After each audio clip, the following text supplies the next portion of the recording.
Kecintaan Glenn Fredly pada timur Indonesia.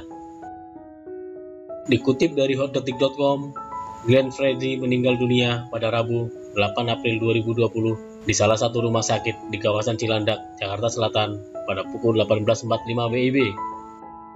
Semasa hidupnya, ia dikenal sebagai musisi sekaligus pencipta lagu.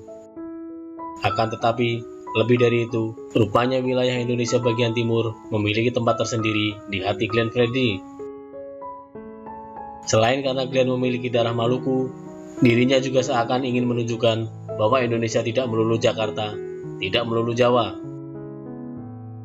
Glenn merupakan salah satu penggagas konferensi musik Indonesia, KAMI.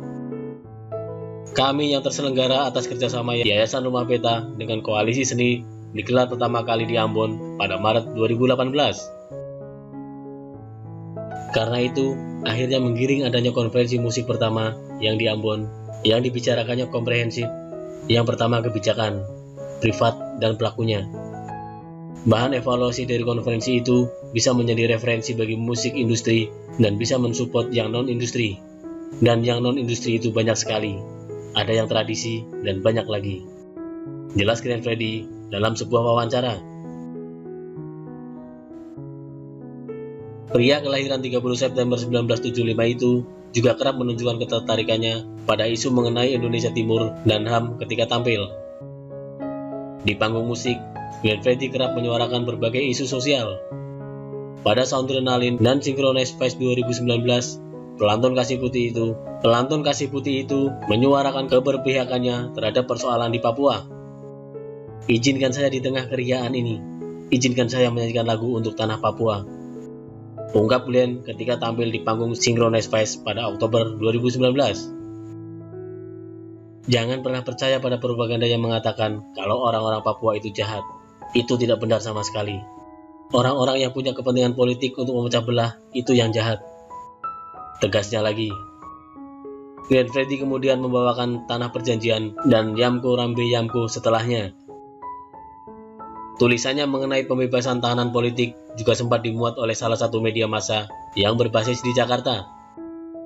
Aktivis Veronica Koeman di akun Twitternya mengungkapkan bahwa Glenn pernah menawarkan bantuan dan menunjukkan simpati atas perjuangannya. Sedih sekali atas kepergian Glenn Fredly, artis dengan bakat dan jiwa kemanusiaan yang luar biasa. Sahabat para aktivis, ia pernah 2 kali tanya ke saya ia bisa bantu apa ketika terjadi penangkapan massal terhadap mahasiswa Papua atas peristiwa yang berbeda. Iconya. Selain itu, perjalanan Ambon sebagai kota musik juga tidak lepas dari perhatiannya. Dalam beberapa kesempatan, ia mengatakan bahwa Ambon layak menjadi kota musik, sebab selama ini, musik menjadi salah satu penggerak perdamaian di daerah tersebut. Ketika Ambon ditetapkan sebagai kota musik oleh UNESCO, dirinya turut merayakan hal itu di atas panggung Festival Musik Sewindu yang berlangsung pada November 2019 lalu. Kemarin Badan Internasional dari UNESCO menetapkan Ambon sebagai kota musik pertama di Asia Tenggara. Ini adalah kerja kolektif, bentuk cinta terhadap Indonesia, kata Glenn ketika di atas panggung sebelum kemudian menyanyikan Rame-Rame.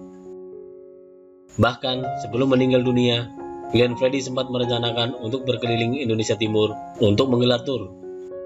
Rangkaian tur tersebut rencananya akan menyambangi Nusa Tenggara Timur, Papua, dan Maluku yang rangkaiannya digelar sepanjang tahun ini.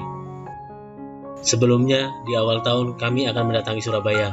Setelah itu, baru kami konser di 3 titik Indonesia Timur pada September hingga Oktober, ditutupnya awal tahun 2021 di Jakarta. Ungkapnya dalam sebuah wawancara pada Desember 2019. Kini, sang musisi sekaligus pegiat aktivis musik itu telah tiada. Karya-karyanya akan selalu dikenang dan membekas di hati mereka yang telah tersentuh oleh nada dan lirik ciptaannya. Selamat jalan, Bung.